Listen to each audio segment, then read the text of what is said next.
गुरु भगवान को नमन है। देखिए, सबको अपनी अच्छाई सुनना पसंद लगती है कि मेरे बारे में हर व्यक्ति अच्छा बोले है, पर अपना स्वभाव भी हम देखें। अपने स्वभाव को जब हम अच्छा बनाते चलेंगे तो हमें कभी किसी में बुराई दिखाई नहीं देगी। गुण तो सब में होते हैं, पर सद्गुण, अब गुण तो सब में दिखाई देते हैं। आपने देखा होगा बहुत सारे भिखारी होते हैं, उनको लोग दान करते हैं। एक दिन दान करेंगे, 2 दिन करेंगे, 1 महीने में करेंगे, 1 साल में करेंगे। अब गुण तो हैं अच्छे, ये गुण सब में होते हैं। भिखारी को देख करके दान करना, ये भारी आवरण का गुण है, पर हमेशा आपका ये गुण बना रहे। आप दया हमेशा तो करते नहीं रहेंगे। देखिए, हम जाते हैं गाड़ी में, एक सर्कल पर गए, वहां पर भिखारी मिला, आपने उसको थोड़े रुपए दान करे। दूसरे सर्कल पर फिर दूसरा मिला, फिर आपने दे दिए। तीसरे पर फिर मिला, तो क्या शीशा खोलकर दोबारा देते रहोगे? आप दया करते रहोगे। इसका मतलब आपके अंदर में दया का भाव कितने देर रह सकता है? थोड़ी सी देर। गुण तो रह सकते हैं, पर सद्गुण अपने अंदर में लाने हैं। जो सद्गुण आपका सदा एक जैसा रहे, स्वभाव आपका एक जैसा रहे। बाहर से कोई भी व्यक्ति कैसा भी आए, आपका स्वभाव उस व्यक्ति के अनुसार ना बदले। पर व्यक्ति तो दूसरे व्यक्ति को देखकर अपने स्वभाव को बदल लेता है। हमें गिरगिट नहीं बनना कि हम कलर ही बदलते रहें। हमारा स्वभाव सदा एक जैसा रहे। मैं सच्चित आनंद स्वरूप हूं, मैं सदा आनंद में रहने वाला हूं। ये है सद्गुण। आत्मा का सद्गुण है सदा शांत रहना। जो अध्यात्म में व्यक्ति चलता है, धीरे धीरे ज्ञान में उतरता है, तो उसे अपने स्वभाव के बारे में पता लग जाता है कि मेरा स्वभाव किसी व्यक्ति को देखकर बदलता है, किसी वस्तु को देखकर बदलता है, मान सम्मान को देखकर बदलता है। किसी ने कड़वा बोल दिया तो उसको देखकर मेरा स्वभाव कड़वा हो जाता है? नहीं। सद्गुण ऐसा होना चाहिए कि सदा एक जैसा रहे, जो हमेशा एक्टिव रहे। हर सिचुएशन में वो अपने आप का बैलेंस बनाए रखे। ये नहीं इधर देखा तो इधर झुक गए, उधर देखा तो उधर झुक गए। नहीं, अगर हम संसारी व्यक्ति को देखकर अपना बैलेंस बनाते रहेंगे तो फिर हम अध्यात्म में चल नहीं पाएंगे। इस संसार में बैलेंस ही बनाते रह जाएंगे। हमारा जो लक्ष्य है, हम उस लक्ष्य तक नहीं जा पाएंगे। लक्ष्य क्या है? अपनी उस परम पिता परमात्मा की शांति तक पहुंचना, आत्मा तक पहुंचना। आत्मा क्या है? शांत सच्चित आनंद स्वरूप है, वो हमारा स्वरूप है। अब हम देखें कि हमारा स्वरूप एक जैसा रहता है, क्या बदलता रहता है? अगर बदलता रहता है, इसका मतलब अभी कोई स्थिति नहीं है। भारी कारणों से दया सक्रिय हो रही है, तो ये कैसा सद्गुण है? ये तो सद्गुण नहीं हो सकता। ये एक गुण हो सकता है। थोड़ी सी देर के लिए दया आ सकती है। कोई बीमार दिखाई दे गया तो उसकी आप दवा कर सकते हो, पर आप हमेशा तो ये नहीं कह सकते कि आप बीमार हो तो हम आपके पास ही रह जाते हैं। आपने देखा होगा हॉस्पिटल में कोई व्यक्ति बीमार होता है तो वो भी ये सोचता है कि मैं कितना भी मेरा इसके साथ क्लोज रिश्ता है तो भी खाली मुझे मिलने जाना है। एक गुण है। सद्गुण ये नहीं है कि मुझे इसका पूरा इलाज करवाना है, मुझे रहना है। ऐसा तो व्यक्ति कोई भी नहीं है। मिलने जा सकते हो पर आप उसके हो जाओ, ऐसा नहीं हो सकता। पर सद्गुण किसे कहते हैं? जो हमेशा एक जैसा रहे, एनी टाइम, एनीवेयर और फॉर एनीवन। ये 3 गुण जिसमें आ गए उसका सद्गुण बनता है। कौन से? Any time, anywhere, for anyone. ये गुण है। एक भी जीवन में आ जाए तो वो सद्गुण बन जाता है। जैसे नमक का स्वभाव देखिए, किसी भी समय उसको चक्कर देख लो, वो कैसा रहेगा? खारा रहेगा। वो कभी ये नहीं सोचता कि ये बीपी वाला व्यक्ति है तो मुझे अपना स्वभाव खारे से थोड़ा सा कम खारा कर लेना चाहिए। नमक का स्वभाव कैसा है? खारा ही है। और कभी भी एनीवेयर मतलब हमेशा, शुगर वाला व्यक्ति है तो वो खारा ही रहता है। कहते शुगर वाला व्यक्ति अगर उसे खाए तो वो कम नहीं कर लेता, वो वैसा ही रहेगा। और फॉर एनीवन, कभी भी कहीं भी चले जाओ, कहीं से भी नमक ले लो आप, दिल्ली से ले लो, हरियाणा से ले लो, पंजाब से ले लो, पर आप नमक का स्वभाव कैसा मिलेगा? खारा। ये नमक का सद्गुण है। वो बदला नहीं किसी को देख करके।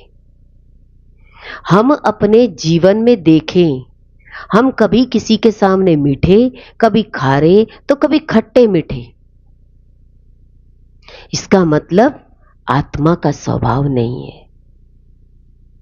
गुण हो सकते हैं, कभी देख करके किसी व्यक्ति को अच्छा देखते हो, कभी बुरा देखते हो, पर आपका आत्मा का स्वभाव तो, जब इंसान का शरीर शांत हो जाता है तो वो शांत ही रहता है।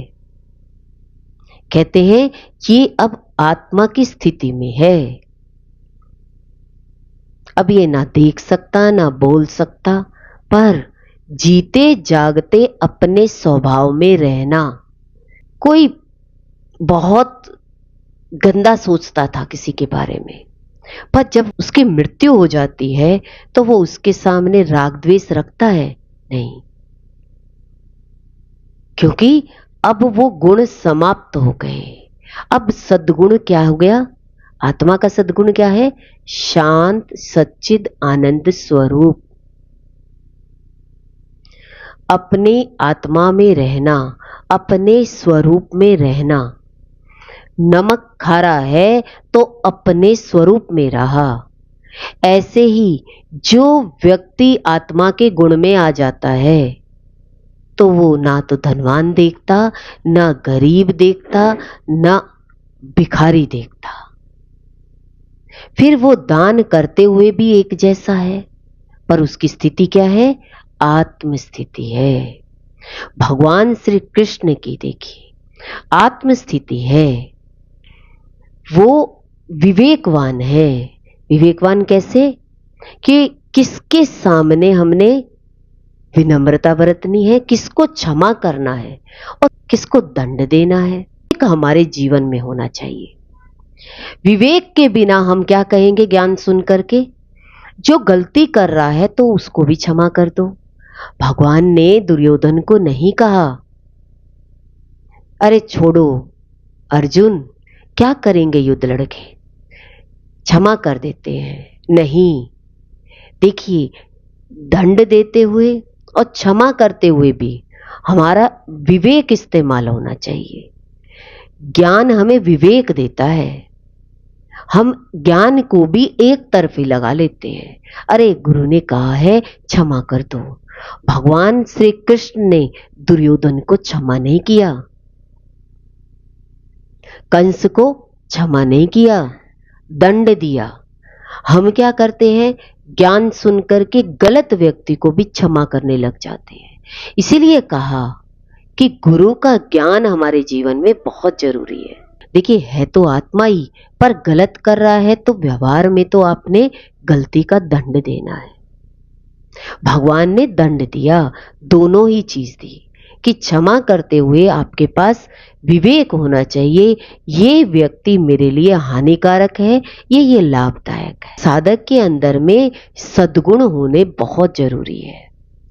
और सद्गुण नहीं आए तो गुणों की तो चाहे कितनी भी खान हो, गुण तो सब में होते हैं।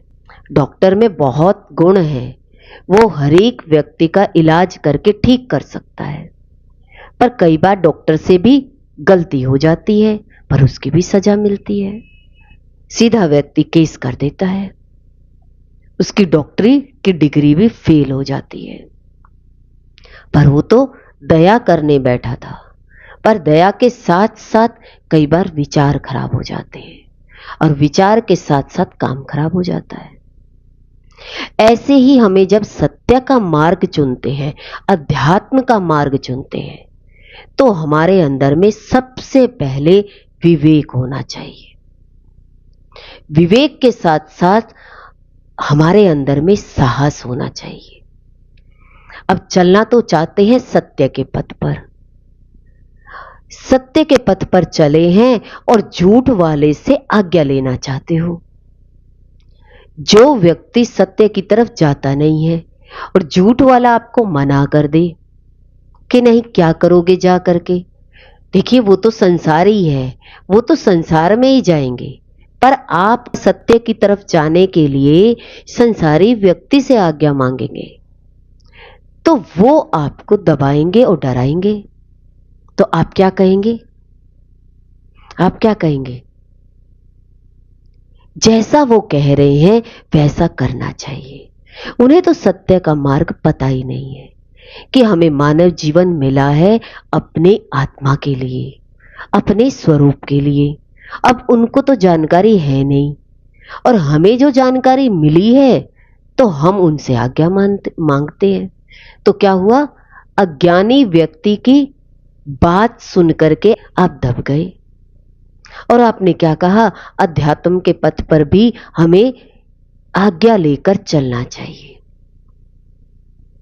तो सबसे पहले हमारे अंदर में साहस होना बहुत जरूरी है। क्या होना? साहस होना। कुछ भी हम कहना चाहते हैं, देखिए मन में कोई विचार आता है और हम कुछ कहना चाहते हैं और सच कहना चाहते हैं, सच्चाई की तरफ जाना चाहते हैं, करना भी चाहते हैं। सत्संग अच्छा लगता है, बोलना भी अच्छा लगता है, सुनना भी अच्छा लगता है, पर घर के लोगों से हम डरते हैं। उनसे कहने से डर लगता है कि हम सत्संग में जाएं, हमें ये लगता है ये मना कर देंगे। अब क्या है? मन आपको डरा रहा है। क्या कर रहा है? डरा रहा है। तो सत्संग में आना है और घर के लोग मना करते हैं। लोग क्या कहते हैं आके? हमारे हस्बैंड को पसंद नहीं है। अच्छा, उनको पसंद क्यों नहीं है? क्योंकि वो कभी गए ही नहीं, वो संसारी है, उनको पसंद कैसे होगा?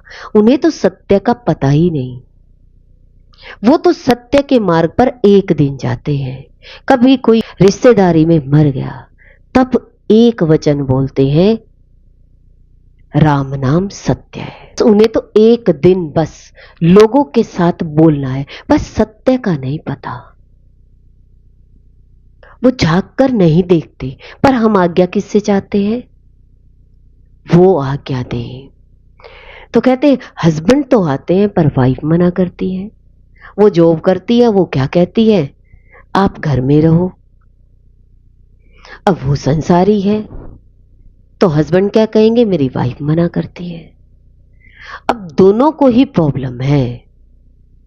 अब जो सत्य के मार्ग पर थोड़ा सा गया होगा, गुरु के वचनों को समझा होगा, तो सत्य तो हमने समझा, और संसारी से हम आज्ञा ले। एक पढ़ा लिखा व्यक्ति किससे आज्ञा मांग रहा है? अनपढ़ व्यक्ति से कहता है कि मुझे ये पढ़कर सुना दो, तो क्या वो पढ़कर सुना पाएगा? तो विवेक क्या होना चाहिए? जो सत्य के मार्ग पर नहीं गया और उससे सत्य के बारे में पूछना, तो क्या होगा? आपका मन नो करेगा। कहते हैं सत्य तो मैंने समझा है, तो मैंने सारे काम, घर की व्यवस्था बना करके मुझे सच के मार्ग पर चलना है, ये साहस मेरे अंदर में होना चाहिए। पूछना कहाँ होता है? घर में कोई कार्य है, बड़ा काम करना है, घर बनाना है, या कोई रिश्ते नाते जोड़ने हैं, तब तो ठीक है भाई, संसारी काम है, दोनों मिलकर करेंगे। पर अध्यात्म में एक व्यक्ति जा रहा है, दूसरा नहीं जा रहा है, तो सत्य आप समझे हो, तो इसका मतलब क्या है? आपके अंदर में विवेक आ गया कि अब मुझे कौन सी बात पूछनी चाहिए और कौन सी बात नहीं पूछनी चाहिए। सत्य पथ पर चलने का साहस करें। अब अंदर में साहस आ गया कि सत्संग में जाना है तो जाना है, इतने बजे पहुंचना है तो पहुंचना है, ये अंदर में साहस बना रही हमारा, तभी आप सत्य के मार्ग पर चल सकते हो। सत्य का मार्ग है कांटों की सैया या तलवार की धार पर चलना। अच्छा तो सत्य लगता है मानसिकता से, माइंड क्या कहता है? सत्संग अच्छा लगता है। शरीर क्या कहता है? घर में रहना अच्छा लगता है। अब दिमाग की मानोगे या शरीर की मानोगे? अब दिमाग तो नो कर रहा है और शरीर तो दिमाग के हिसाब से ही चल रहा है ना। अब सच समझ में आ गया तो इस दिमाग में क्या लेकर आओ? साहस लेकर आओ कि शरीर मना करेगा, ये शरीर किसके आज्ञा में चलेगा? संसारी की आज्ञा में। पर सच समझ में आ गया, अब माइंड में, दिमाग में साहस लेकर आओ कि अब सच की तरफ चलना है। अब ये शरीर को कोई मना करे, रोके, डराए, तो मेरे मन के अंदर में साहस होना चाहिए, मुझे सत्य पथ पर जाना है, क्योंकि ये मानव चोला बार बार नहीं मिलने वाला। मनुष्य जन्म मिला है तो मनुष्य जन्म में तो आप निकल सकते हो। देखिए अभी एक जानवर बंधा हुआ है, उस जानवर को तो पकड़ सकते हैं, क्यों? क्योंकि इसे सत्य तो पता नहीं, ये संसार में भी खराब करेगा, भूकेगा, तो इसको पकड़ के बांधा जा सकता है, इसको जानवर को बांधा जा सकता है। अगर इंसान अज्ञानी व्यक्ति की बात सुनकर के घर में बंधता है तो वो सत्य के मार्ग पर चलने के लायक नहीं है, नहीं जा सकता। वो खाली मुख से बोलता है, चलना नहीं चाहता। चलने के लिए तो हमारे अंदर में डर समाप्त होना चाहिए। बाहरी आवरण को देख करके अपने सत्य के मार्ग को कभी नहीं छोड़ना चाहिए। तो इसका मतलब हमारे शरीर के अंदर में सद्गुणों का होना बहुत जरूरी है। कहते हैं कभी कभी हम बाहर वालों के दबाव में आकर के क्या करते हैं, चलो हम मना कर देते हैं, तो इंसान क्या करेगा? एडजस्टमेंट करेगा। मन को क्या कहेगा? अच्छा 2 बार आप अपनी बात मनवा लो और 2 बार मैं अपनी बात मनवा लेता हूं, 2 बार मैं आपकी आज्ञा में चलूंगी और 2 बार आप मेरी आज्ञा में चलना। देखिए अगर आप सच के पथ पर चले हैं तो संसारी व्यक्ति से अगर आप कहते हैं ना एडजस्टमेंट करोगे, तब भी आप कभी सच की तरफ नहीं जा पाओगे, क्योंकि ये तो थोड़ी देर की एडजस्टमेंट है, पर सच की तरफ जाना तो हमेशा के लिए जाना है, वो तो आप छोड़ ही नहीं सकते। एक बार सत्य आपके पकड़ में आ गया तो फिर व्यक्ति आपको कहेगा कि तुम यहां छोड़ दो, तो आप छोड़ नहीं पाएंगे। मृत्यु तो सच है, एक दिन चाहे कितने भी आप पक्के रिश्ते करके रख लो, एक दिन तो आपका पक्का रिश्ता एक कच्चा होने वाला है। ऐसे ही एक बार आपने सत्य का चुनाव कर लिया तो फिर आप कभी झूठ की तरफ झुक नहीं सकते, इसलिए एडजस्टमेंट भी चल ही नहीं सकती, संसारी के साथ तो चलेगी ही नहीं। संसारी तो एक के बाद दूसरा काम देगा, दूसरे के बाद तीसरा देगा, तीसरे के बाद चौथा देगा, पर आपका संसारी काम तो बढ़ते चले जाएंगे। पर सत्य का मार्ग कितना बड़ा। कितने साल से आप सत्संग सुन रहे हो? अगर 22 साल हो गए तो अब तो 24 के 24 घंटे आपके सत्य की तरफ होने चाहिए थे। इसका मतलब एडजस्टमेंट करके चले, पर सत्य समझ नहीं आया। अगर एक बार सत्य समझ आ जाता तो फिर मन सत्य के मार्ग की तरफ चलता, फिर शरीर को भी सारे साधन उपलब्ध हो जाते। सत्य की तरफ पूरा ठान लेते तो संसार पूरा का पूरा आपके हाथ में होता। हमने ज्यादा संसार को महत्व दिया तो कहते हैं सत्य थोड़ा ही रहा, पूरा नहीं हुआ सत्य में। इसीलिए गुरु ने कहा कि ऐसा भी नहीं होना चाहिए। हम घर से निकल रहे हैं पर द्वेष करके निकल रहे हैं। द्वेष नहीं होना चाहिए, सहज भाव से निकलना। आपको सत्य भी समझ में आया, मुझे जाना भी है, अपनी बात रखनी भी है, पर द्वेष रखकर नहीं, सहज भाव से। उसमें यह लगना नहीं चाहिए मैं गलत कर रही हूं या सही कर रही हूं। इसमें गलत सही का निर्णय नहीं है। इस मन के अंदर में यह भावना रखनी है कि मुझे सत्य की तरफ जाना ही जाना है। ये तो ऐसा स्कूल है जिसमें एक दिन की भी नागा नहीं है। अरे सत्संग में लोग कमा रहे हैं तो हम जाके क्या करेंगे?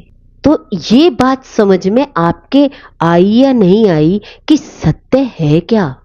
ये बैलेंस का मार्ग नहीं है। सत्य बैलेंस का मार्ग नहीं है। ये एक को छोड़कर दूसरे को पकड़ने का मार्ग है। कैसे? अब झूठ समझ में आ गया कि संसार में सब चीजें छूटने वाली है। इनमें से जो मुझे रोक रहा है वो कभी भी मेरे जीवन से जा सकता है, वो कभी मुझे बिना बताए जा सकता है। तो मुझे आज सच को समझ जाना चाहिए कि पहले मैं आत्मा को जानूं, कि शरीर के छोड़ने से पहले जो इस शरीर से निकलेगा मैं उसको जान लूं। तो शरीर वाला तो मुझे रोक रहा है, ये तो कभी मुझे छोड़ के चला गया तो मैं तो इस शरीर के पीछे रोता ही रह जाऊंगा। तो कहते हैं ये बैलेंस का मार्ग नहीं है, ये तो एक को छोड़कर दूसरे को पकड़ने का मार्ग है। झूठ को छोड़कर सत्य को पकड़ने का मार्ग है। पर कौन? लाखों व्यक्ति सत्संग सुनने आते हैं, पर लाखों में से कितने लोग सद्गुरु को समझ पाते हैं?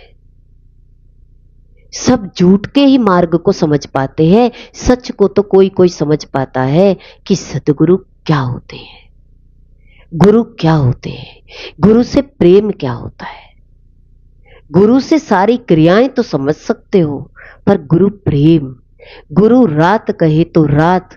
कितने लोग होंगे जो गुरु कहे दिन तो दिन और गुरु कहे रात तो रात? कितने लोग होंगे? लाखों लोग जुड़ते हैं, मुट्ठी भर धाने होंगे जो गुरु कहे दिन तो दिन और रात कहे तो रात। इसे कहते हैं सद्गुरु का प्रेम। गुरु से प्रेम तो सभी करते हैं, पर जो सत्य के मार्ग पर चलना चाहते हैं वे कितने होंगे? एक या दो बस। और तो सब अब बैलेंस ही बनाने में लगे रहते हैं। इधर बैलेंस थोड़ा खराब हो गया, थोड़ा भक्ति में लग जाते हैं, थोड़ा भगवान का नाम ले लेते हैं। जैसे ही संसार में फिर कोई खुशी का समय आया तो भक्ति का मार्ग छोड़ करके संसार में लग जाते हैं। तो कहते सारी जिंदगी इंसान का ये जीवन अपने हाथ से निकल जाता है। कभी कोई पल ऐसा आ जाएगा जो आप सेकंड भर के लिए भी तरसेंगे। कोई भी पल आ सकता है आपके जीवन में जो आपको इस झूठ से ही निकाल के ले जाए। आप तरस जाए कि मुझे तो संसार में ये करना था।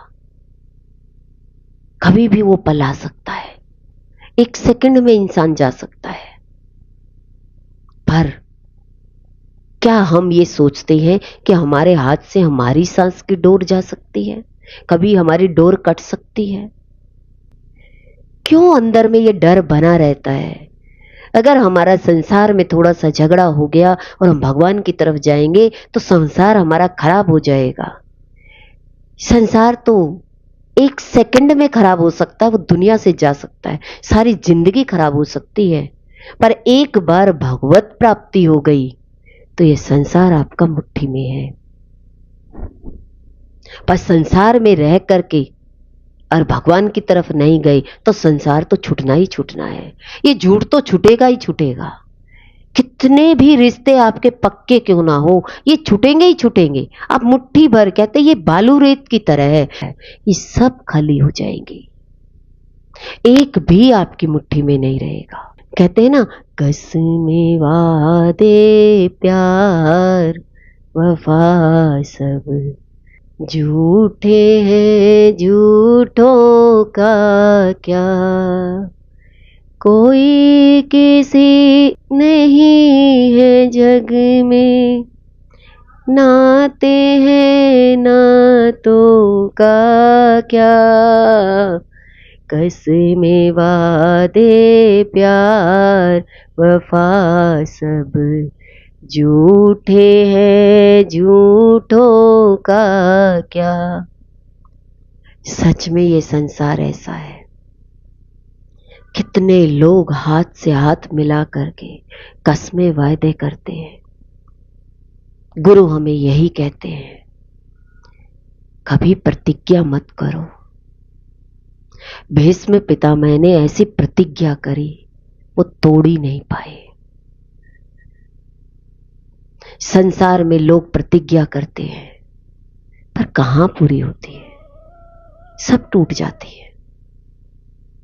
करते हैं पर सच की तरफ एक बार लक्ष्य चुन लो, सच पकड़ में आ गया तो झूठ तो निकल ही रहा है, निकल ही जा रहा है और निकल ही जाएगा सामने से, आप रोक भी नहीं पाओगे। इसलिए ये जीवन, मानव जीवन अनमोल है, इसको अपने हाथ से ऐसे मत जाने दो, इसको सच की तरफ लगाओ। कितने भी लोग आपको नो करते रहे सत्संग में, क्या करोगे जाके, फिर भी साहस रखना। सत्य को हमने समझा है, झूठ वाले तो नो ही करेंगे, संसारी तो कहेंगे ही क्या करोगे जाके, क्योंकि इन्हें संसार सच लग रहा है पर वो सच तो नहीं है। इतना झूठ देखने के बाद, इतना पास रिश्ता होने के बाद भी जो व्यक्ति छोड़कर चला गया हो तो फिर तो सच समझ में आना चाहिए। झूठ छोड़कर चला गया, इसका मतलब इस संसारी झूठों से तो रिश्ते खत्म ही हो जाने चाहिए मन से। फिर मन उतना ही शरीर के साथ ताकतवर, इतनी ताकत आ गई नेगेटिविटी को पकड़ने की कि इंसान उस नेगेटिविटी को छोड़ ही नहीं पा रहा, सत्य को नहीं समझ पाया। एक बार अगर भगवान का दर्शन कर लेते, हम कहते हैं हम भगवान के बहुत दर्शन किए, भगवान की बहुत सेवा करी, जाना ही नहीं भगवान क्या है। पहले अपने अंदर तो झांको कि परमात्मा आपसे क्या कराना चाहता है। परमात्मा के सद्गुण तो लेकर आओ अपने अंदर। जिस दिन सद्गुणों की भर्ती हो जाए उस दिन आपको पता लगेगा कि परमात्मा है क्या। भारी आवरण से गुणों को देख करके जिंदगी भर उन गुणों में ही लगे रहे, कहते वो गुण तो थोड़े दिन रहते हैं, रंग बदलते रहते हो, पर भगवान कभी रंग नहीं बदलता। भगवान सदा एक जैसा रहता है। मंदिर में आप भगवान की मूर्ति देखते हो, मौन है, शांत है, उनको देख करके क्या लगना चाहिए, हमारे अंदर में वो मौन और शांति बनी हुई है? नहीं। सभी रिश्तों से बड़े कौन हुए जो मुझे जाने वाले लोगों के दुख से छुड़ा करके मुझे ऐसे रिश्ते से जोड़ दे, मेरी आत्मा से जोड़ दे। तो मेरे लिए वो रिश्ता बड़ा, माता पिता से भी बड़ा रिश्ता गुरु का। फिर गुरु के पास, गुरु की शरण में रह करके, गुरु के वचनों को जीवन में धारण करके सद्गुण लेकर आए, मेरे सद्गुरु बन जाए, मेरे सत्य के मार्ग की तरफ ले जाने वाले मेरे सद्गुरु, उनके प्रति मेरी आस्था, विश्वास और श्रद्धा बन जाए। ऐसा साधक कोई विरला ही होता है। रिश्ते सारे अच्छे होते हैं, सबने कुर्बानी दी होती है, पर ऐसी कुर्बानी जो गुरु हमें देता है, अपना सारा समस्त संसार का त्याग करके, समस्त संसार का, अपने परिवार का सारा समय हमें देते हैं सच को समझाने के लिए। उनका भी बहुत बड़ा संसार है, पर उन्होंने उस संसार का त्याग करके हमारे लिए सत्य का मार्ग चुना, हमें सत्य समझाया। इतनी मेहनत करते हैं तो साधक के अंदर में साहस होना चाहिए कि सत्य की तरफ जाना है, पढ़ना है, अब पढ़ा लिखा होना है। अब इस संसार का एक गया उसका दुख, दूसरा गया उसका दुख, कितने दुखों को देख करके हम अपनी इन आंखों को रुलाते रहेंगे। क्यों ना सदा सदा के लिए इन आंसुओं को सुखा दें, सदा के लिए उस परम पिता परमात्मा से मिलकर एक हो जाए, जो कभी किसी के जाने का हमें दुखी ना हो। और गुरु हमें ऐसा ज्ञान दे दे कि कोई यहां से जाता ही नहीं है, सदा रहता है, आत्मा सदा है। पर ऐसा ज्ञान, ऐसे ज्ञान के लिए इतनी तड़प किसके पास है कि सत्य को समझना है। कौन है ऐसा साधक जो अपने जीवन में ऐसी इच्छा जगाना चाहता है, मैं सत्य को समझकर ही आगे बढ़ूंगा, संसार में तभी उन कार्य को करूंगा जब मैं सत्य को समझ जाऊंगा। पर हर व्यक्ति का यही प्रश्न होता है, पहले पूरा संसार बिता ले, फिर क्या गारंटी है आपके पास सांस की डोर होगी कि आप लौट के आ जाएंगे भगवान में? नहीं आ पाएंगे, समय हाथ से निकल जाएगा। आगे है समय निष्ठा। देखिए, किसी को समय दो, आप उस समय पर पहुंचो। किसी को आपने टाइम दे दिया कि हम इतने बजे आपसे मिलेंगे, उससे 5 मिनट पहले आप पहुंचो। समय निष्ठा होनी चाहिए। अपने लिए जो समय कुछ सोचा है कि सुबह जल्दी उठना है, 6:30 बजे उठना है तो उठना है, अलार्म लगाना है तो लगा करके नहीं। हम क्या करते हैं, कहते हैं लोग क्या करते हैं, 10-10 मिनट और 10 मिनट सो जाते हैं और 10 मिनट सो जाते हैं। 10 मिनट करते करते एक दिन समय हाथ से निकल जाता है। एक दिन ऐसा समय आता है जब 10 मिनट भी भगवान से मांगते हो तो वो 10 मिनट भी नहीं मिलेंगे। इस संसार के कामों में भले ही कितना समय निकाल दो, एक दिन भगवान के नाम के लिए आपको समय भी नहीं मिलेगा। भगवान ने अगर धरती पर भेजा है हमें, किस लिए भेजा है? कि मेरे नाम को रोशन करना। पर तुम तो मेरे नाम को भूल करके तुम किसको रोशन करने लगे? जड़ता में ऐसे लग गए कि उसी में ही सारा समय निकलने लगा। ये सांसें बड़ी गिनती की मिली हैं। ये ज्यादा सांसें अगर इस संसार में चली गई तो फिर सच के लिए सांस नहीं मिलेगी। इसलिए अपने समय का ध्यान रखते हुए समय निष्ठा में रहिए। कहते हैं जो समय दिया है उस समय में, कहते हैं सत्संग में इतने बजे जाना है तो जाना है, पहुंचना है। व्यक्ति क्या सोचता है, अरे पहुंच जाएंगे सत्संग में, यही तो ज्ञान सुनना है। क्या है, बार बार यही तो सुनाते हैं तुम आत्मा हो, ये तो हमें पहले से पता है। तो इंसान क्या सोचता है, तो समय एक दिन आपके हाथ से निकल जाएगा। कहते हैं ना, जीवन में ऐसी दुर्घटना घट सकती है कि फिर सारा जीवन दुख में निकल जाएगा, आप सच को समझ ही नहीं पाओगे। दुख आपको सच में जाने ही नहीं देगा। दुख आ जाता है तो दुखी वाले व्यक्ति को दुख की सांत्वना दे, वही व्यक्ति अच्छा लगता है। फिर दुख वाले व्यक्ति आपको दुख को ही रियलाइज करवाते रहेंगे। आपके भी ओरा चारों तरफ कहते हैं दुख वाला ही आएगा, और आपको अच्छा भी दुख वाला ही लगेगा। तो हम दुख वाले में ही क्या करते रहेंगे? बैलेंस बनाते रहेंगे। अरे थोड़ी देर सुख में जाएं, बैलेंस बनाएंगे। ऐसे ही संसारी व्यक्ति के साथ क्या करेंगे? हम बैलेंस ही बनाते रहते हैं। दुख कभी आपको सुख में जाने नहीं देगा। बार बार गुरु हमें आत्मा की याद दिलाते हैं, पर हम अपने आप को, मन को आत्मा की तरफ नहीं जाने देते। कौन है जो जाने नहीं देता? मेरा अपना मन। क्या अच्छा लगता है इस मन को?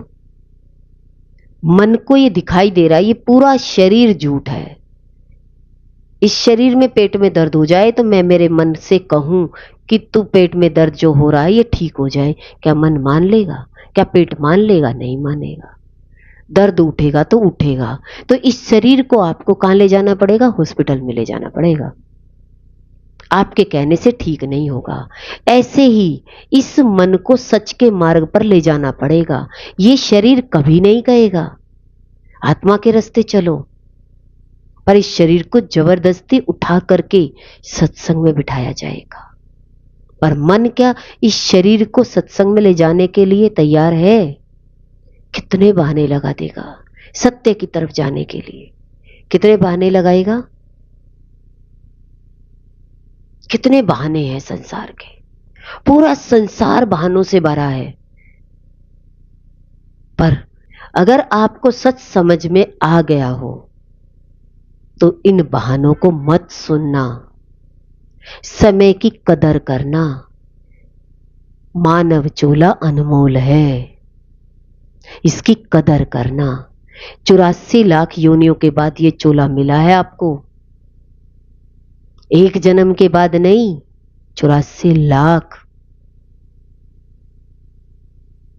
बुद्धि नहीं थी और जन्मों में, और अब की बार जो चीज समझ में आ रही है तो इसको डिलीट मत करो, इसको इग्नोर मत करो, इसको आगे रखो। सत्संग को आगे रखो। दूसरे को भी सत्य समझाओ। झूठ में उसे दुख में डुबो के हमें कुछ नहीं मिलेगा।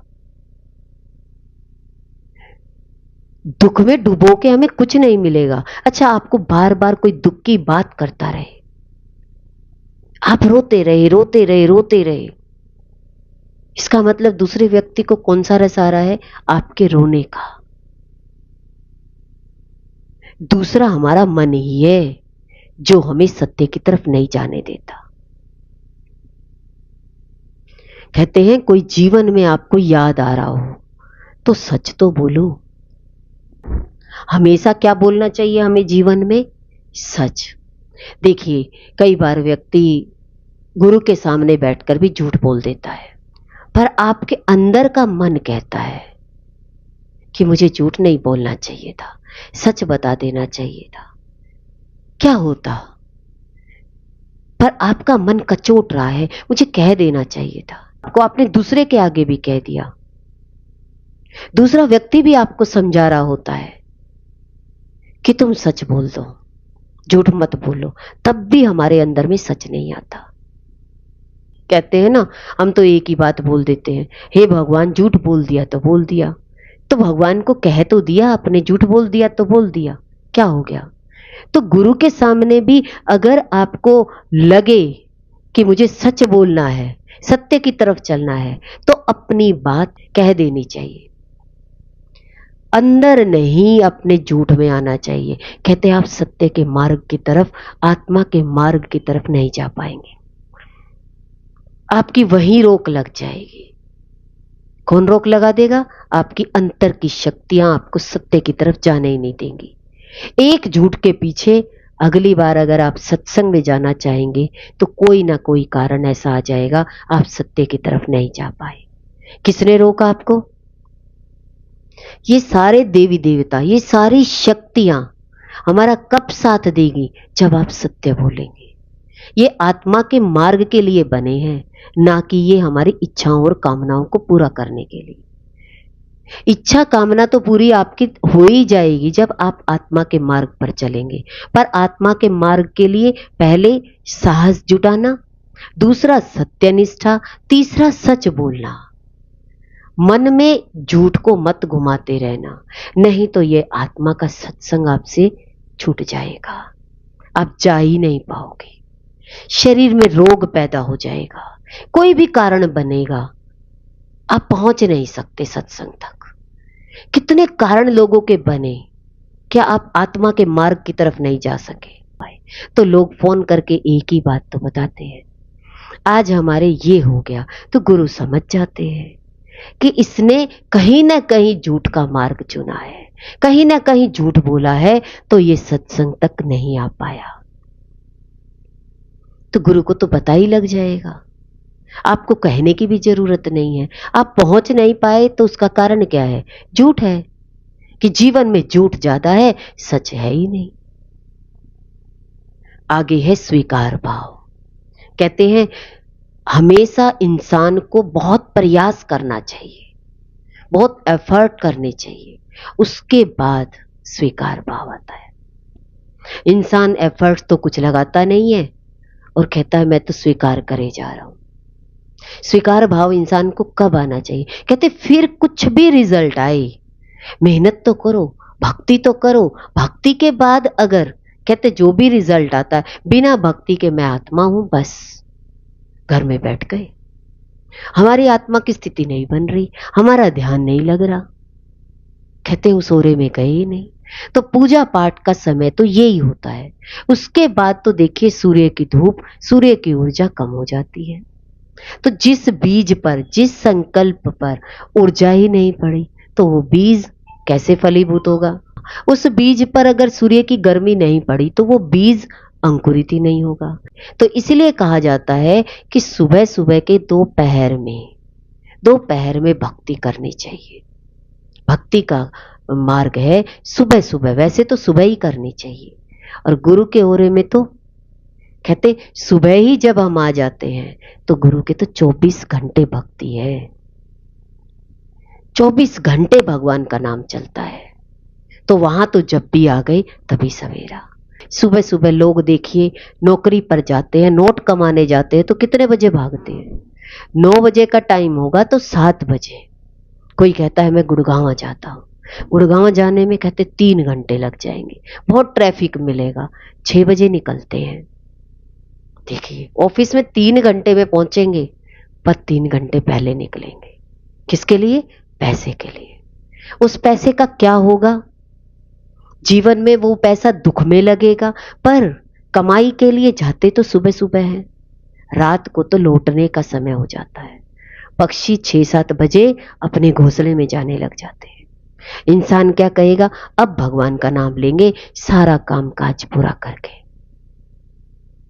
और गुरु क्या कहते हैं? पहले भगवान का नाम, बाद में सारे काम, सारे सिद्ध हो जाएंगे। अरे पहले भगवान का नाम ले लिया तो जो काम करोगे वो सारे सिद्ध हो जाएंगे। और इंसान क्या करता है? पहले संसार के सारे काम, बाद में एक भी काम, तो सूर्य की ऊर्जा तो मिली ही नहीं, तो जो काम आपने करे उसका फल ही नहीं मिलेगा। इसलिए मन सुबह सुबह फ्रेश होता है, तो इसलिए सुबह सुबह अपना समय जरूर निकालें। नेक्स्ट क्या है? विनम्रता। धीरे धीरे जब हम सत्संग में जाते हैं तो हमारा स्वभाव क्या हो जाता है? विनम्रता आ जाती है, हमारे अंदर में क्षमा भाव आ जाता है। कहते क्षमा वाली बात क्या क्या बताई कि किसको क्षमा करना चाहिए और किस पर दया करनी चाहिए। व्यक्ति क्या करता है? अब बिना ज्ञान के आप सबके लिए काम करते थे, पर धीरे धीरे आपको समझ में आया इसका काम किया तो मुझे क्या मिला, तो दोबारा उसके पास आप जाओगे। पर शुरू शुरू में अज्ञानता में क्या करोगे? अरे हम इसमें लगे हुए हैं, सारी जिंदगी हम इस संसार में लगे रहते हैं, 50 साल का संसार भोग चुके होते हैं, तब हम कहते हैं अरे हमें तो पहले ही भगवान में लग जाना चाहिए था, हमें तो पहले ही सत्संग में आ जाना चाहिए था। तो क्या आते? क्या आते? व्यक्ति नहीं आता। तो विनम्रता बिना ज्ञान के, बिना गुरु के वचनों के हमारे जीवन में नहीं आ सकती। देखिए, कई लोगों में तो विनम्रता कैसी होती है, कोई भी सामने मिल जाए तो सामने देखते ही हाथ जुड़ जाते हैं, और एक व्यक्ति कहे कि मैं हाथ क्यों जोड़ूं। जिसके अंदर में विनम्रता होती है वो सामने गौ माता भी आ गई तो भी हाथ जोड़ेगा, संत तो छोड़ो, सबके आगे हाथ जोड़ेगा। गुरु के जब हम वचन सुनते हैं तो कहते हैं ना, ऐसा सद्गुण आ जाता है। फिर सामने कोई भी दिखाई दे, राग द्वेष वाला भी व्यक्ति आपके जीवन में किसी ने गलत भी किया हो तो भी आपका भाव क्या रहेगा? विनम्रता का रहेगा कि मेरे अंदर में राग द्वेष नहीं आने चाहिए। क्या नहीं आने चाहिए? राग द्वेष। अगर राग द्वेष नहीं आया तो आपके ऊपर सत्संग का असर है। गुरु के सामने चाहे 10 साल बाद आओ, 20 साल बाद आओ, आपके अंदर में द्वेष आ गया, गुरु के अंदर में कभी द्वेष नहीं आता। पहले दिन भी तुम आए थे, मैंने वैसा ही देखा था, 10 साल बाद भी आए हो तब भी मैंने ऐसा देखा। पर संसारी व्यक्ति के अंदर में किसी ने कुछ गलत कर दिया तो वो व्यक्ति सामने आ जाए तो उसके सीन में भी, प्रैक्टिकल भी ये दिखाई देगा कि मुझे इसकी शक्ल भी नहीं देखनी। ये क्या है? ये द्वेष प्रकट हो रहा है। देखिए, अंतर में आप वैसे रहिए, अंतर में विचार आपको ये लगे कि नहीं, मेरा क्षमा का भाव है, शरीर से मेरा रिश्ता नाता रहा पर मेरे अंदर में द्वेष नहीं है। ये कोई पिछले जन्म की कोई प्रारब्ध लीला थी जो ऐसा सीन सामने घटा, पर मेरा कोई द्वेष नहीं। अगर हम सारे पिछले कर्मों के अनुसार अपने जीवन को देखते हैं तो उस व्यक्ति को भी तो ये सोच सकते हैं ना कि ये व्यक्ति भी मुझे पिछले कर्मों के अनुसार मिला है, इसने मेरे जीवन में ऐसा किया, उससे हम सीख ले सकते हैं कि हम जीवन में कभी किसी के साथ ऐसा नहीं करेंगे, कि भगवान हमें उस व्यक्ति से सीख भी दे सकता है कि मेरे को जीवन में समझ में आ गई कि मुझे ऐसा कभी नहीं करना। और एक ये भी सोच सकते हैं कि पिछले कर्म के अनुसार ये व्यक्ति मिला, ऐसा संयोग रहा, ऐसी बनी बात, ऐसी मतलब राग द्वेष हुआ, ऐसे झगड़े हुए, पर मुझे वो झगड़ा सदा सदा के लिए भुलाना है। अब मुझे आत्मा का रास्ता चुनना है, अब मुझे सत्य पथ पर चलना है, क्योंकि मेरे सत्य पथ पर चलने में वो अड़चन है, वो राग द्वेष मेरे जीवन में आज सत्य के मार्ग पर अड़चन हो जाएगा तो मैं कैसे आगे बढ़ूंगा? तो मैं तो आत्मा की तरफ भी नहीं जा पाऊंगा। संसार तो मेरा इस व्यक्ति से खराब हुआ ही हुआ, अब अध्यात्म भी मेरा इस व्यक्ति से खराब हो जाएगा कि मैं तो आत्मा की तरफ भी नहीं जा पा रहा। मेरे जीवन में इतनी दुर्घटनाएं घट रही है, मुझे इस चीज का पता ही नहीं है कौन कारण है, मैं भगवान की तरफ नहीं जा पा रहा। कहते हैं वो द्वेष हमेशा हमेशा के लिए निकाल देना चाहिए, उस द्वेष को पालना नहीं चाहिए। उस द्वेष के पालन पोषण करके करोगे क्या? आप अध्यात्म से रह जाओगे। गुरु भगवान को नमन है।